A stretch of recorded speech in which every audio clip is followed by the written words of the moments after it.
Now time to get into everybody's favorite section, fractions. So we are going to be in this section of videos talking about section 5.2. It's just an introduction to and an overview of fractions. And these may be some of the most important manipulatives because we know what a struggle fractions can be for folks. And so there are 2 pages of these manipulatives. These fraction bars, these orange and yellow ones, and then these fraction bars, which are blue and green and red. And so when you punch them all out, you'll have 13 of the orange 12ths bars, 7 of the 6ths bars that are pink, 5 of the blue ones that are fourths, 4 yellows, which are thirds, and 3 greens, which are halves. So take a moment to punch those out.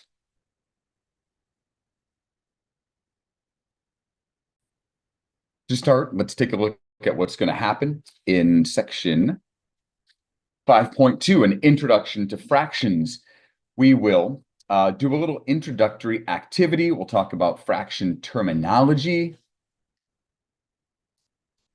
We'll get into the different fraction concepts, part to whole, unit, fraction quotient, ratio. Fractions can be used for so many different things. We'll talk about the equality of fractions, simplifying them, lowest terms, everybody's favorite, common denominators. We'll talk about inequality, something called the density of fractions. We'll get introduced to mixed numbers and improper fractions, and then, of course, talk about how to do some mental calculations and approximations. So we're going to start this section with our manipulatives. We're going to do a little activity to start.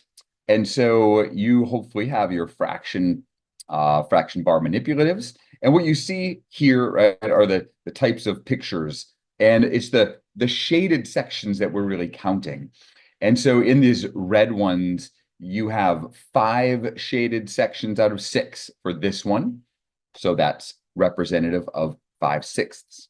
Here we have 3 shaded out of 3 in this yellow one. So that's 3 out of 3, or you can see it's 1 whole. And the one on the right, the light blue one, shows that it's 0 out of 4 are shaded. And so that has a value of 0. Now, if you don't have the manipulatives, you have a couple options. One are the printable manipulatives, which are available in Blackboard. You can, as always, print and cut them out. Again, it's a little less convenient. There's also an online virtual fractions manipulative. This is what it looks like. And obviously, it's not the same thing as working with by hands, but this is also a nice, fun place to play around with. You can look at how different fractions compare to each other. You can put things in circle form and shade, and it's a great way to demonstrate as well. So if you want to play around with that, I also recommend it. What you see here is a fraction bar representing 2/3. We have 2 shaded sections out of 3. So your job is to review the manipulative kit and all of the different fraction bars and find others that have the same amount of shaded stuff that would be considered equal to 2/3.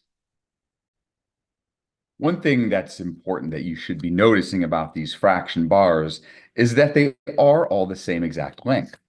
So when I scroll through my pile of fraction bars, I find this red one here, and when I line them up, you'll see that they have the same amount of shaded area. This one is the red one, so it's 6ths, and there's 4 shaded. I also have this one here, this orange one, and those are the 12ths. There are 8 of those that are shaded.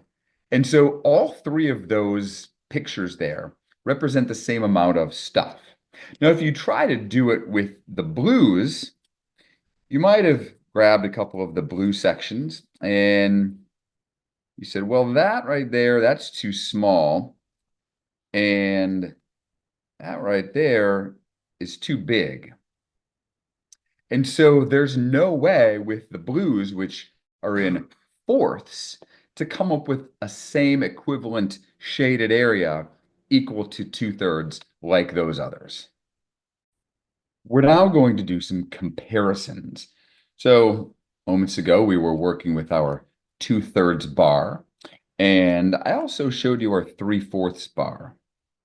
So you can see just by looking at it there that the 3/4 bar is larger than the 2/3 bar. So we can say that the 3/4 bar is greater than the 2/3 bar. What you're going to do now is look at these pairs of fractions, 1/2 and 2/3, 1/6 and 1/3, 3/4 and 11/12, and 2/3 and 5/6. And your job is to use your manipulatives to try to find a fraction from the deck that's in between those two numbers. It's going to be greater than 1/2, but it's going to be less than 2/3. So see if you can complete that part of the activity. The first pair that you had to examine was this one. You were looking for a fraction that was more than 1/2, but less than 2/3. So what did you come up with? Probably this one. And that one was represented by 1, 2, 3, 4, 5, 6, 7 twelfths. So 7/12, as you can see, is greater than 1/2, but it's less than 2/3. The second pair we looked at was 1/6 and 1/3. 1 out of 6, 1 out of, not that one. I had the wrong one. 1 out of 3. That looks better. And what did you come up with for that one? Probably this right here. 3 out of 12. And again, we can see that 3 out of 12 is larger than 1/6, but it's smaller than 1/3. The next one was comparing 3/4 and 11/12. And so what did you find there? Well, probably this. 10/12. 10/12 is greater than 3/4. It's smaller than 11/12. And the last one, I have to bring this 2/3 over here again. So we were comparing 2/3 with 5/6. And the one that fit in there was 9/12. And so did you notice in each one of those cases, the denominator we were using was 12th, right? They were all broken up into 12 sections, the ones that fit between halves and thirds, sixths and thirds, fourths and twelfths, and thirds and sixths. Sometimes it's necessary for us to subdivide our fraction bars. And so if you take a look at the two different fractions that I have laid out in front of you, what you'll notice is that they're of unequal divisions. And if we just look at where those division lines are, they don't line up. They don't line up with the other one. So we often have to cut them up into smaller chunks. So see if you can look at both of these fraction bars, 3 out of 4 and 1 out of 3, and find another bar somewhere that would have the same area as this one and the same area as that one, but they're subdivided into smaller chunks. And what you probably were able to find were these two, here and here. And so, again, what you'll notice is that the yellow and the orange here are the exact same area. Instead of 1 out of 3, now we are 4 out of 12. And instead of 3 out of 4, we are 9 out of 12. And so do you recognize what fraction concept is being modeled by this activity? We'll be getting into all of this work as we go through these sections, but this is getting a common denominator. That is what that is. We are changing our fraction from looking like this to looking like this. And you can see that they are the exact same area here and the exact same area here. They've just been cut up into smaller sections. And so they're represented with a different comparison of numbers. Now, before we get too far, too much into the actual instruction, I do want to point out a couple things regarding to just the teaching and learning concepts. So the National Council of Teachers of Mathematics and the Common Core State Standards, they say grades 3 through 6, fractions are emphasized very strongly. And that by grade 6, it culminates in an understanding of the rational number system. So that's 4 years that students are working extremely thoroughly on fractions. And you can see here what is happening. What is happening in grade 3? Developing fraction concepts, unit fractions, 3/1, 7/1. Understanding fraction equivalence, when things have the same value, like we looked at a moment ago, 2/3 and 8/12, that sort of thing. And also addition and subtraction with the same denominators, and then multiplication of fractions by whole numbers. By grade 5, we're now adding and subtracting fluently, and we're starting to understand multiplication of fraction and division of fractions. And finally, in grade 6, completing the understanding of division and extending that to both positive and negative numbers. Let's take a look at this one final problem. We've been playing with our manipulatives. We've seen ones that look like this.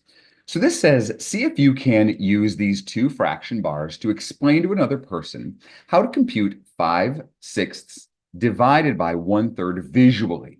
So that's, again, without our traditional algorithm. So take a look at these. Again, you're trying to figure out 5/6 divided by 1/3. Take a few minutes and see if you could explain to someone how to do that without using just the steps and rules.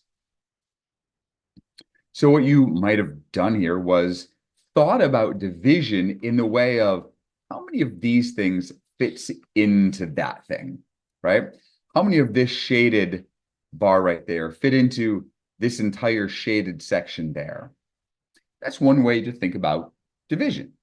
And so if we line up our yellow, which I'm just going to have to draw it here. So imagine our yellow bar right here across the bottom. And we are trying to see, okay, this thing, well, here's one of them. And it's nice that it lines up with our section lines right there. So there is 1/3, right? That little box right there is 1/3. So I would say 1/3 fits into 5/6 once right there. And then we can do it again here. There's another 1/3. So it fits in a second time. But then it also fits in part of a time, right? Wouldn't we say that this piece right here is half of a third? Yeah. So this is half of this right there. So 1/3 fits into 5/6 once, twice, and then another half. So we would say 2.5. Now, we'll get into the algorithm later where we learn or are reminded how to divide with fractions, where instead we end up multiplying by the reciprocal. Oh, I wrote that wrong. It was 1/3, not 1/2. Sorry. So it's 1/3, and now it's reciprocal 3/1. When you multiply, you end up with 15/6. Again, this can be simplified and reduced. Eventually, we will talk about this, but this reduces to 5/2, and that simplifies to 2.5. Right? And so our algorithm gets there too, but this is a tough one to make connections on. Why? Why does this work? And by starting that process with a visual like this, that's almost always going to help build those foundational concepts.